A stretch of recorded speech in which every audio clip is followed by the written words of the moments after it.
Tonight we hear what Hoosier Voices say about the closest congressional race in the state. Our voters in the 8th District, where Republican John Hostetler faces Democrat Brad Ellsworth, ready for a change. 24-hour News 8's Jim Shella is live in Greencastle to sample the mood. Eric, this is one of 3 Indiana districts targeted by both Republicans and Democrats in Washington. It is one of the places where Democrats need to win if they are to take back control of Congress.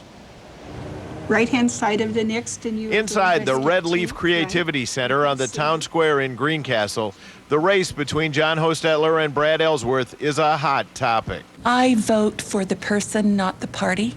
In the middle of a class on crocheting, instructor Shirley Schlatter expresses dissatisfaction with the incumbent Hostetler. He makes promises that I don't feel he fulfilled completely. Down the block, Leslie Hansen says the 2006 race in the district known as the Bloody Eighth is different from the last 2 campaigns. I think there's more interest now than there was before, and I don't understand why.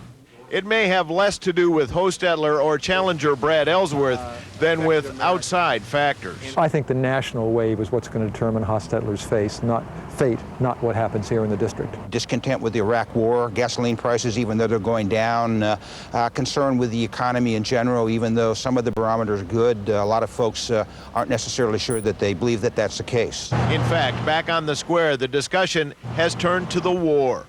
It affects how we live. It affects what we see on television. It affects how we think. Shop owner Brenda McCullough isn't sure how she'll vote. Not yet, because I could go either way.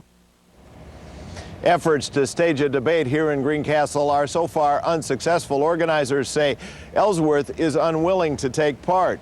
His 44-40 lead reflected in last week's 24-hour News 8 Indiana poll could be a factor.